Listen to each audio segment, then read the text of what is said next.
Good morning, everybody. Welcome back to another episode of the Hockey Talk with TG podcast. I'm Ty Glenn. Hopefully you guys are having a great day. Got lots of NHL news to discuss, so we're going to go ahead and get right into it. So, Utah Hockey Club. This is going to be a resume of this discussion from last episode where I discussed the names and what it should be called and stuff.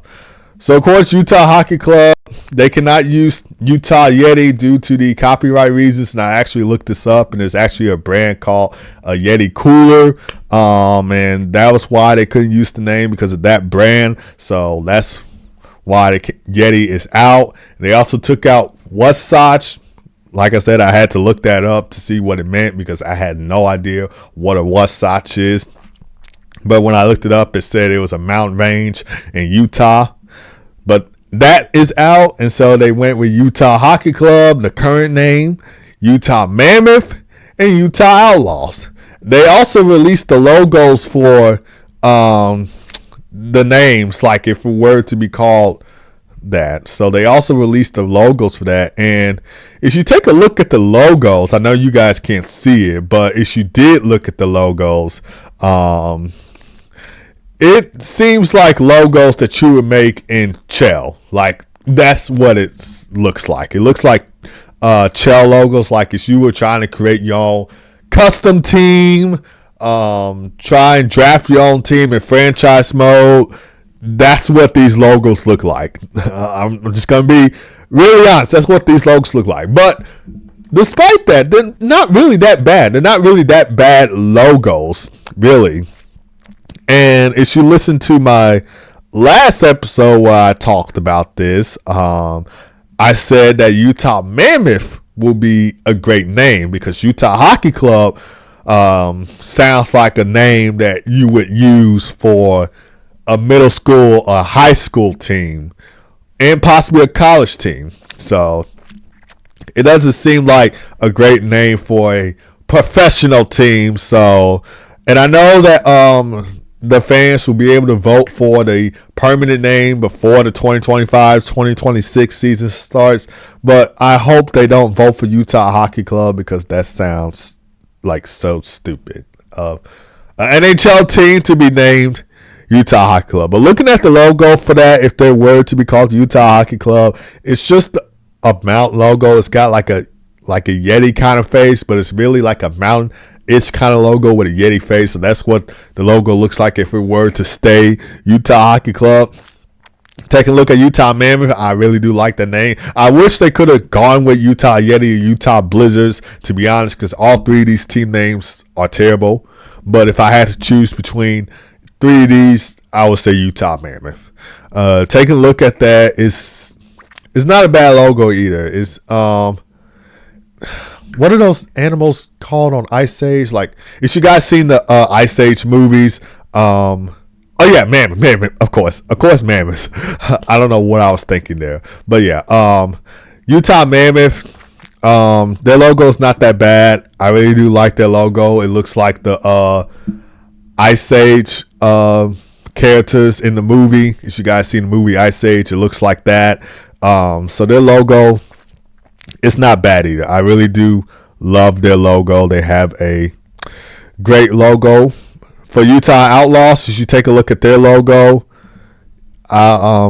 it's good, but I wouldn't use it to call like Utah Hockey. I wouldn't use it for like a Utah name, because it seems more Texas themed.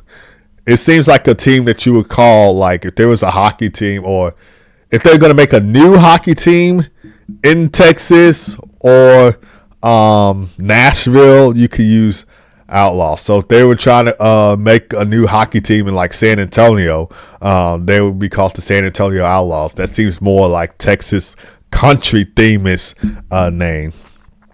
And if they were trying to make a hockey team in Memphis, which they probably won't, because Memphis is not known for hockey, unfortunately. But if they were trying to make a hockey team in Memphis, they could use the Memphis Outlaws. They could play at FedEx Forum with the Memphis Grizzlies and stuff. That would be, just cool to see. And also, it would be a great rivalry with the Nashville Predators. But like I said, they're not going to make a hockey team in Memphis because Memphis is not known for hockey, unfortunately. So, yeah, that's why I don't think they should use Outlaws, because it seems more South theme, Texas theme, or like country theme-ish. So they shouldn't use that for Utah. And like I said before, the team plans to announce the permanent name and branding before the 2025-26 NHL season based on the fan voting results. And like I said, hopefully you guys, or hopefully most of you, because I know some of you might think Utah Hockey Club is a good name, Utah Outlaws is a good name, but hopefully some of you, or at least most of you, I would say, choose Utah Mammoth. I'm going to be choosing Utah Mammoth. That sounds like a great name out of the 3 available. Like I said, I think all these names suck in general, but out of these, I would have to go with Utah Mammoth. And also Utah Hockey Club, they played last night against the Columbus Blue Jackets, and Dylan Guenther actually scored the overtime game-winning goal. This is his second overtime game-winning goal, just the second game. Of course, he had the other one the other night against Philadelphia. So, will Utah Hockey Club make the playoffs? Who knows? I mean, the Eastern Conference is like more jam-packed than the Western Conference is. And the Avalanche and the Calgary Flames, well, actually, no, Vancouver Canucks, because they won in overtime last night against San Jose. The Avalanche and the Canucks are wild card teams, and so trailing them are Calgary with 59 points. But heading into yesterday's game against Colorado, they were a wild card team. But trailing the Canucks and the Avalanche for the wild card, you got the Calgary Flames, then you got Utah Hockey Club, 6 points out of a playoff spot. I want to try and still believe that it's possible for Utah Hockey Club to make the playoffs in just their first season. I mean, Vegas done it in their first season, went all the way to the Stanley Cup final, and then lost to the Capitals. I'm not saying that the Utah Hockey Club would have that start if they were to make the playoffs in the first season. They probably would go all the way to be eliminated either the first round or second round if they do happen to make the playoffs in their first season. But so far, they're 23, 22, and 9 this season, 55 points. So they're just above 500 right there, and we'll see how it goes for Utah Hockey Club if they can, somehow clinch a playoff spot before the season is over with. Now we got to talk about the criticism of Connor Bedard. Seriously, the criticism needs to stop, you guys. It really needs to stop. This kid is 19 years old. He shouldn't be receiving this much criticism. And I know Jeremy Roenick has something to say about Connor Bedard during the NHL Winter Classic, like when the Blackhawks were coming out for the Winter Classic and they were fist bumping some of the great Blackhawks legends like Chris Chelios, Gren Hall, Jeremy Roenick, and Dennis Savard, and the other Blackhawks legends. Connor Bedard, I guess he fist bumped everybody except for Jeremy Roenick, and Jeremy Roenick didn't seem too much. He didn't seem happy about that, so he had to criticize Connor Bedard just for that. I mean, Jeremy Roenick, of course, one of the greatest Blackhawks play. Well, one of the best players to ever put on the Blackhawks sweater. And we just celebrated you for being in the Hockey Hall of Fame. And now you're going to have this to say about it. I mean, I guess, even though Connor Bedard didn't give you a fist bump, he was focused on the game. And I guess he didn't have time to give you a fist bump. That's no reason. That's no reason to criticize Connor Bedard just because he didn't give you a fist bump right there. That's no reason to criticize Connor Bedard. But let's go to the latest discussion for and I did make an article on this on Blackhawk Up, so you guys can go ahead and check that out. I'll put the link in the description for you guys to go find that article. But also, not only did Jeremy Roenick talked about Connor Bedard in a negative way, but also Mark Messier and PK Subban talked about Connor Bedard in a negative way. So they, I guess, shared negative comments about his play. Mark Messier talked about where Connor Bedard had tried to win a puck battle with Sam Reinhart, but he lost the puck battle, which led to the Panthers scoring that goal and the Blackhawks 5-1 loss to the Florida Panthers last Saturday. And he also said after he analyzed that play that the excuses for a young player are over now. He has to be better than that. Sure enough, they get a power play, but who goes right on the ice? Bedard. I mean, there's no quicker way to destroy the morale of a team than to have players that don't earn their ice time. And when a player makes a conscious choice to be soft on the puck, in that situation right there has to be consequences. If there aren't, it'll destroy the morale of the team. Listen, Mark Messier, you are one of the greatest hockey players of all time. You are a 6-time Stanley Cup champion. And you're a Hockey Hall of Famer. You certainly had a great hockey career. A lot of accolades for you. But there is a difference. You had Wayne Gretzky on your team. You had Yari Curry on your team. You had other superstar players on your team.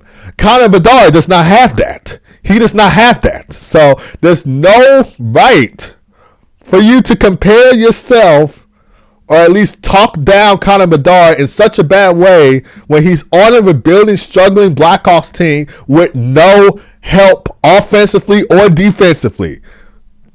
There's no right. You don't have that right to criticize a 19-year-old player. You played in the 1980s. You played in the 1990s. You played in the early 2000s. I think you retired in 2004, if I'm not mistaken. The 80s and 90s was a different era of hockey back then. This is the 2020s era. This is the Connor Bedard era. And he's on a rebuilding, struggling Blackhawks team who's the only one doing something productive for the team. And he leads the team in assists and points. So he's the only one that's doing something. He's the only one that's coming up with scoring chances for the team. And he's the only one trying to, I guess, like try and come up with scoring chances and try to get the puck in the back of the net. He's doing the best he can.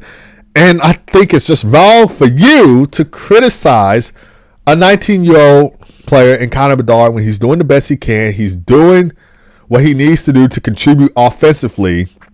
And for you to drop this statement, like, that's wrong and crazy. And, of course, PK Subban, I like PK Subban, true. Don't get me wrong. I like PK Subban. I like Mark Messier. I like PK Subban. PK Subban, he had a great hockey career as well. He won the Norris Trophy. He went all the way to Stanley Cup final with the Nashville Predators. He played in All-Star games. He certainly had a heck of a career.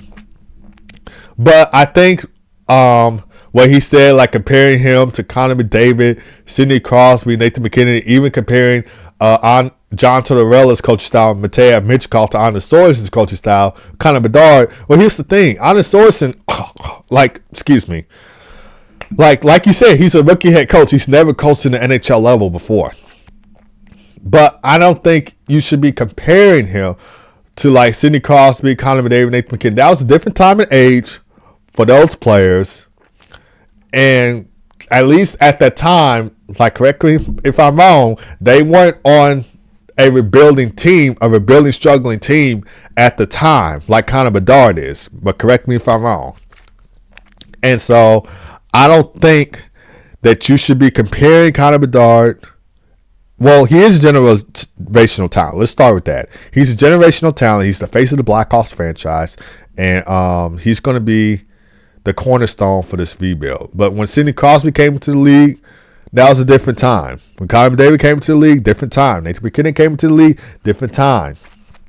At least I think they had a little bit of help on the team at the time that they came into the league. Connor Bedard has no help at all. And also, Blackhawks interim head coach Anders Sorensen, he defended Connor Bedard. He emphasized the importance of continued development and support for the young player. And he highlighted Connor Bedard's commitment to grow and the team's strategy of constructive guidelines over the measures. So this is what he had to say. He's a 19-year-old kid. He's under a microscope. Everything we're asking him to do, he puts his best foot forward and tries it. And also Paul Bissonnette in the game the other day against Edmonton, which was the Connor Bowl. Paul Bissonnette called some of his plays pond hockey. He also said he was soft on the puck. The TNT crew did not hold back of Connor Bedard, especially Paul Bissonnette. And Paul Bissonnette, I like Paul Bissonnette too. He's a great guy. I listen to his Spitting Chicklets podcast. And he's a great guy. I really do like Paul Bissonnette. But to say this stuff about Connor Bedard, dude, you seriously cannot be talking to Connor Bedard this way. Paul Bissonnette in his NHL career, he scored 7 career goals, and he had 22 career points. His career is nowhere close to Connor Bedard's career as of right now. His career is nowhere close to Connor Bedard. Connor Bedard, he has 37 career goals. He has 100 plus career points compared to Paul Bissonnette's 7 career goals and 22 career points. So he cannot be dissing Connor Bedard when his NHL career hasn't even been the best. His career has not been the best. And like I said, I like Paul Bissonnette. He's a great guy. I listen to his Spitting Chicklets podcast. I love the Spitting Chicklets podcast. But to be saying all of this crap to Connor Bedard, that is just wrong. You never had the career that Connor Bedard is having right now. So you cannot be talking. You seriously cannot be talking. But Connor Bedard did say something about this. He responded to the criticism, and like I said, I put this in my article on Black Hawk Up. You guys can check it out when you get the chance. I will put the link in the description. And this is what he had to say based on the criticisms. He said, "I know if I mess up a play, it's their job to point out or say how they feel. But if I make a mistake, I know. I don't watch a TNT broadcast to figure out if I made a mistake." That response says it all. And I'm pretty sure he said more of this, but I just summarized what he said. But that response says it all. He doesn't need retired hockey players nitpicking every game, and he holds himself accountable, as he should. So does Connor Bedard deserve criticism? No, but there could be a few things to clean up for Connor Bedard. But he doesn't deserve this level of hate and scrutiny. He doesn't. He absolutely doesn't deserve this level of hate and scrutiny. He's doing the best he can. He's the only one doing something productive on a struggling Blackhawks team. He's putting up points, or at least trying to put up points every night. He's doing the best he can. He's trying to create a lot of scoring chances. And he probably even leads the Blackhawks on shots on goal. I'm just guessing. I really don't know that stat for sure, but I'm guessing he has more shots on goal than any other Blackhawks player on the team. So, but if he does, that says something, because he's the only one stepping up for the team. He's the only superstar player on the team. There's nobody else that is another superstar player, but I'm pretty sure they will be. Frank Nazar, Colton Dock, and other Blackhawks young players, I'm pretty sure they'll step up. They'll probably be the running mate for Connor Bedard, which I did do an article on if Connor Bedard and Frank Nazar can be the next duo of the Blackhawks. Can they be the next Jonathan Tage and Patrick Kane? I did do an article on that. I will put that article in the description as well, so you guys can check that out. But as of right now, Connor Bedard is the only superstar player on the team. He's the only one doing something productive. He's the only one creating scoring chances. He's the only one making plays on the team. Nobody else is stepping up, and it's just Connor Bedard. So to sum up what I just said, he does not deserve this level of hate. He does not deserve this level of criticism, and he does not need to be dissed or nitpicked every time he messes something up.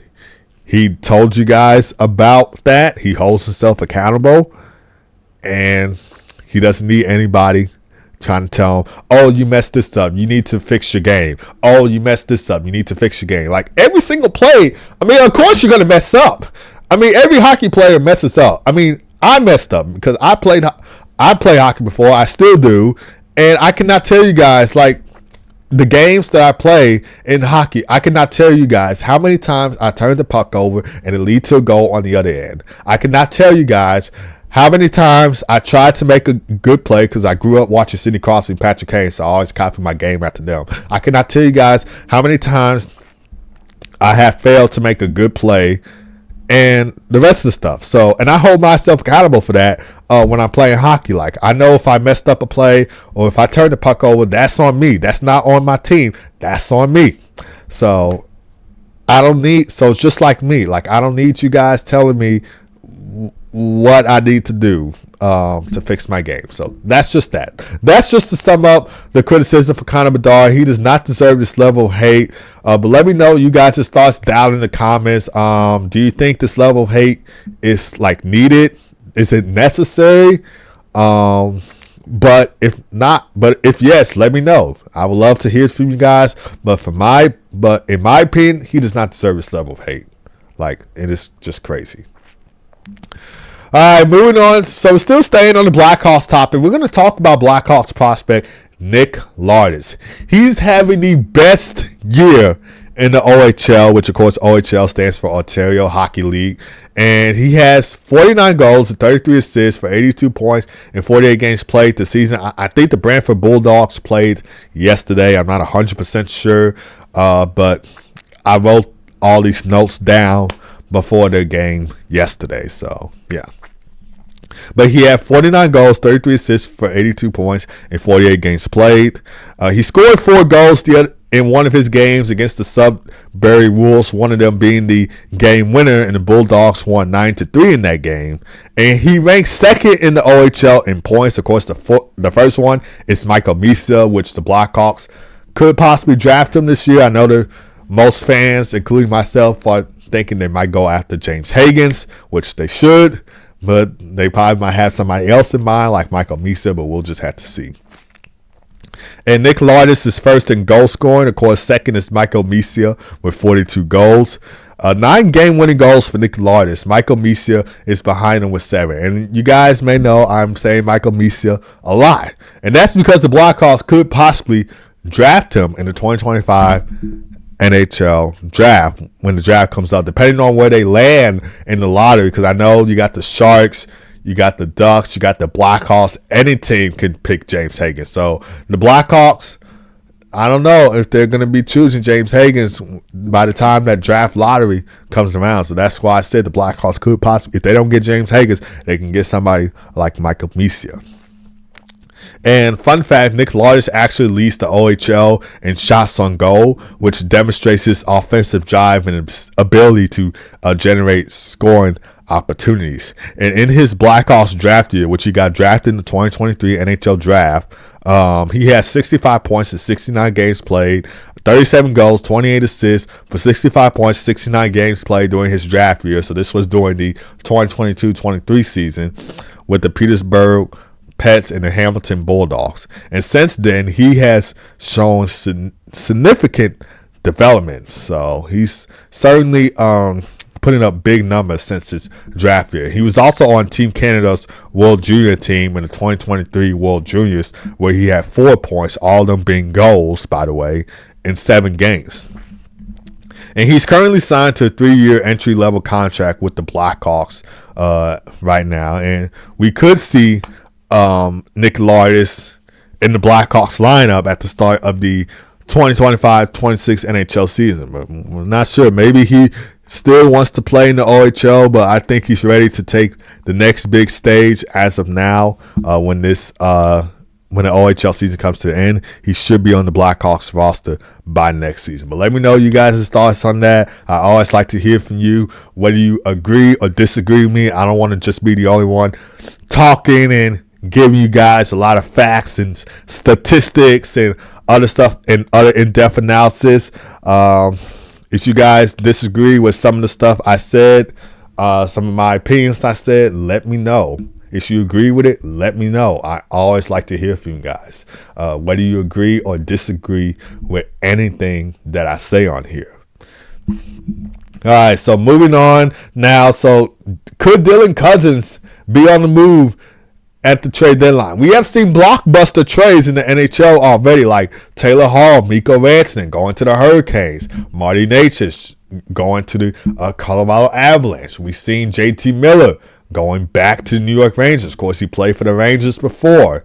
Now he's back on the New York Rangers. Philip Cito going to the Vancouver Canucks. Mikhail Granlund going to the Stars. So we have seen a lot of crazy trades in the NHL already. And we have seen a lot of blockbuster crazy trades in the NBA as well. This is kind of going off task here. Like Luka Doncic going to the Lakers. Zach LaVine going to the Sacramento Kings, reunited with DeMar DeRozan. As a Bulls fan, I love to see that he's reunited with DeMar DeRozan. Wish them nothing but the best in Sacramento. It really does hurt me as a Bulls fan that Zach LaVine got traded. And then De'Aaron Fox going to Spurs, so Jimmy Butler to the Warriors. So we have seen a lot of blockbuster trades in the NBA. We've seen a lot of blockbuster trades in the NHL. Could we see another blockbuster trade in the NHL with Dylan Cousins going to on the move at the trade deadline? Which the trade deadline is in March, by the way. It's in March. And according to Kevin Weeks on Twitter or X or whatever you want to call it now, I don't care what you call it, the Maple Leafs, Canadiens, Flames, and Red Wings could be a great fit for Dylan Cousins, and all those teams had reached out to Dylan Cousins. So that's what he said on Twitter. I will put that post in the description as well, so you guys can check that out. But here's some potential benefits for Dylan Cousins joining each team. We'll start off with the Toronto Maple Leafs, original 16 right there.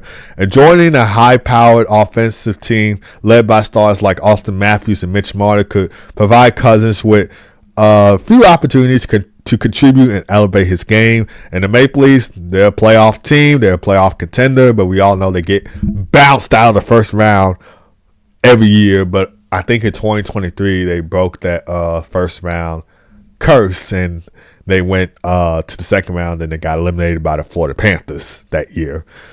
2024, they got bounced out of the first round from their rivals, the Boston Bruins. So it's like every year, or most of the time, we see the Leafs get eliminated from the first round. But Dylan Cousins can contribute to playoff success for the Toronto Maple Leafs, and playing in a major hockey market like Toronto will increase Dylan Cousins' visibility and endorsement opportunities. And he could solidify the team's center depth. He could slot second or third line center. I think he's playing first line center for the Buffalo Sabres, but I think he'll be a great fit for second line center, maybe third line center to help out that bottom six, but who knows? Another original 16, the Montreal Canadiens. So, of course, the Canadiens already have a young roster. Dylan Cousins could be another young player joining that roster with Cole Caulfield, Nick Suzuki, Uri Slafkovsky, Kirby Dach, and a lot of other young Canadiens players on that roster.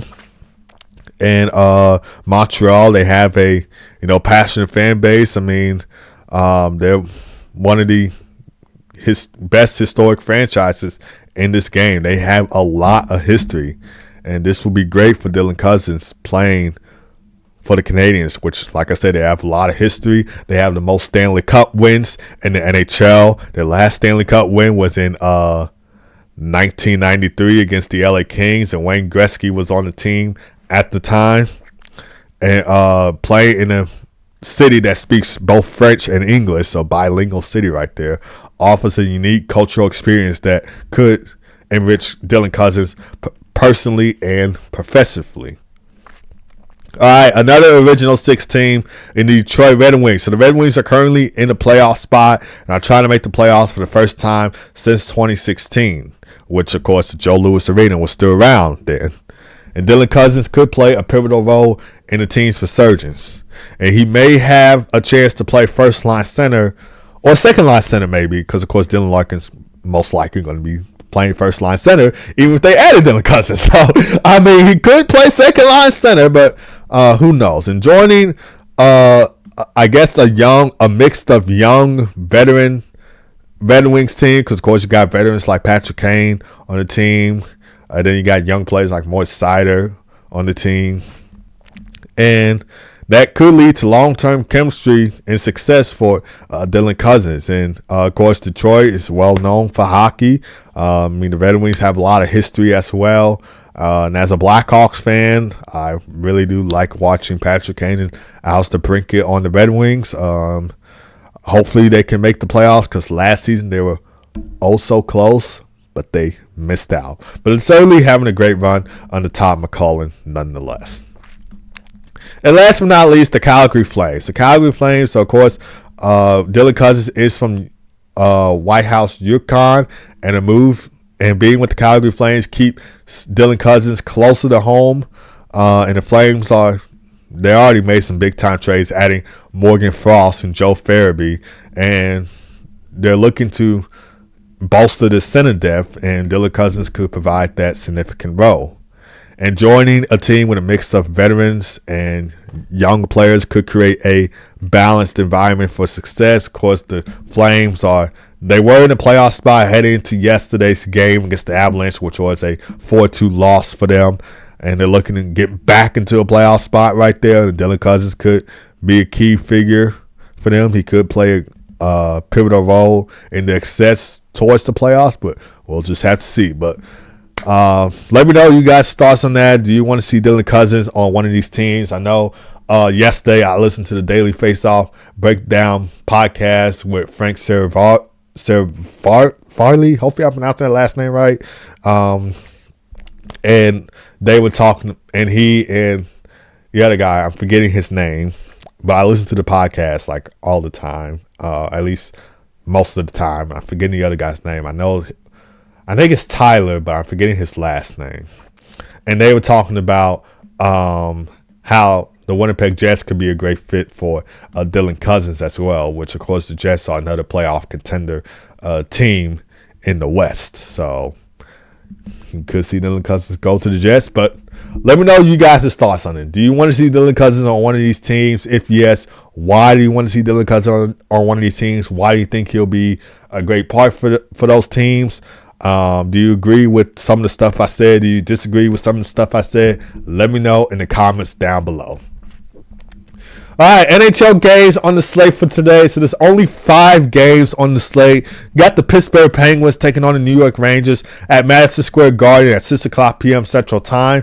This will air on NHL Network. 3rd of 4 meetings this season. The Rangers won the first 2 meets. They shut out the Rangers. That did not make any sense. The Rangers shut out the Penguins 6-0 in Pittsburgh on October 9th. Now, it's actually Rucker McGroarty's NHL debut then, and he's currently in the AHL. Hopefully, we get to see him in the NHL soon. I really do like watching that kid, especially when he was on the Michigan Wolverines. Of course, he's had some World Junior success as well. And the Rangers also won 4-2 against the Penguins back on December 6th at Madison Square Garden. The final meeting between these two teams will be in Pittsburgh on February 23rd. Then we got the New York Islanders taking on the Winnipeg Jets at 7 o'clock p.m. Central Time. First of 2 meetings this season between the two teams. They will meet again on March 4th at Nassau Coliseum. And then we got the Nashville Predators taking on the Chicago Blackhawks. Central Division showdown right there. I'm really excited for this one. Of course, features my Chicago Blackhawks against the Nashville Predators. 3rd of 4 meetings this season. Predators won the first 2 meets, both by a final score of 3-2. One of them being a shootout game winner right there. Of course, Steven Stamkos had the shootout game-winning goal. So, of course, one of the Predators games that they won 3-2 was actually in the shootout. And these two teams will meet again on Nashville on March 8th. Now, you guys know, you heard me say this on the podcast before. I like the Predators. They're my second favorite NHL team. But I've been a Blackhawks fan for a long time. I grew up a Blackhawks fan. I grew up a Chicago sports fan in general. And I went to the Blackhawks games. They were a dynasty then. I grew up watching Patrick Kane, Jonathan Toews. So I've been a Blackhawks fan for a long time. And Blackhawks are always going to be my favorite NHL team. But hopefully the Blackhawks can win that one against the Predators. Predators currently lost 5 in a row. So hopefully we can take advantage of that and push their losing streak to 6 games. But highly doubt it since we've been terrible against the Nashville Predators of late. And UC Sauls has put up, good numbers against the Blackhawks when he's faced us. So I highly doubt that we can win that game. And then after that, we got the Colorado Avalanche taking on the Edmonton Oilers at 8 o'clock p.m. Central Time. Nathan MacKinnon versus Connor McDavid right there. Last meeting of the season between these two teams. Oilers won the first two meets in Colorado. They won 4-1 back on November 30th and 4-3 on January 16th. So MacKinnon and McDavid will square off before they team up with each other for the Four Nations face-off. That will be coming Wednesday. And then the last game of the night, we got the Dallas Stars taking on the LA Kings at 9:30 p.m. Central Time. Second of three meetings this season. The Kings won 3-2 on December 4th. The last meeting will be in Dallas on February 28th. All right, guys, so that is going to do it for this episode of the Hockey Talk with TG podcast. Thank you guys for tuning in. One few things I want to say before I officially close this out. Monday will be no episode of Hockey Talk with TG podcast. There's actually going to be no games on Monday, so of course, I'm guessing that's because of two things. One, it will be Super Bowl Sunday between the Chiefs and the Eagles. I'm not really a football person, so but I guess I will watch since Kendrick Lamar is performing at halftime and just for the game. But I really don't like football. I hate football. It is not my thing. I don't like it. It's, if I say it's too boring, then some of you will probably feel offended by that. But I'm not a football person. It's just not my thing. If the Chicago Bears win the Super Bowl, I probably might watch it since this is Chicago Bears. But the Bears are not in the Super Bowl. But hopefully Caleb Williams could lead them to a Super Bowl one day. But not sure.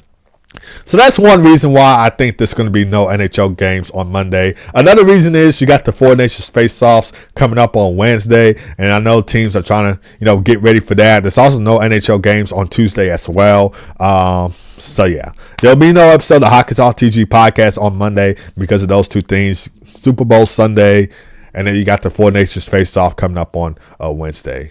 And another thing is, can we please stop booing the Canadian national anthem and the U.S. national anthem? I have seen that in a few games last weekend. And I think the game Monday between the Senators and the Predators, I think I seen that. Can we please just stop that? I mean, hockey, greatest sport in the world. It's where we come together, join in unity, join in pride. Can we please just stop booing other national anthems? I know it has something to do with Donald Trump doing something for Canada. I don't know what. I don't know what the reason is. I know it has something to do with Trump, but can we please just stop? I mean, can we please just come together and enjoy the greatest sport in the world that we know, hockey? Join in unity, join in pride, and join in peace. Can we just stop booing U.S. Canadian national anthems? And if I'm being honest, if it weren't for hockey going to Canada, there would be no hockey in the U.S. So that's another reason why we need to stop booing it, because Canada is the birthplace of hockey, and hockey started in Canada. The first game was in Montreal. Not the first NHL game, but the first hockey game in general was in Montreal in 1875. That's where they had the first outdoor game. But, of course, they were doing some stuff before that, playing shinny, which is sort of like hockey, but different. And they had other stuff in Canada before that. And, of course, you had some British people coming over to help. So if it weren't for the popularity of hockey going to Canada, there would be no hockey in the U.S. So can we please just stop booing national anthems? That's all I wanted to say about that part. But hopefully you guys, excuse me, hopefully you guys have a great rest of your day. God first, as always, be blessed. I'll see you guys Wednesday, not Monday, but Wednesday for another episode of the Hockey Talk with TG podcast. Despite there being no episode for Monday, I will put out a preview video on my TG Hockey channel previewing the Four Nations Face-Off event. So even though there's going to be no episode Monday, I will preview the Four Nations Face-Off event for Wednesday, give you guys my projected lineups, my thoughts on it, and my predictions and all that other good stuff as well. healthy. But anyway, as always, God first, be blessed. And I'll see you guys Wednesday for another episode of Hockey Talk TG Podcast. I will preview the Four Nations face-off for Monday on the TG Hockey channel. So, yeah, take care.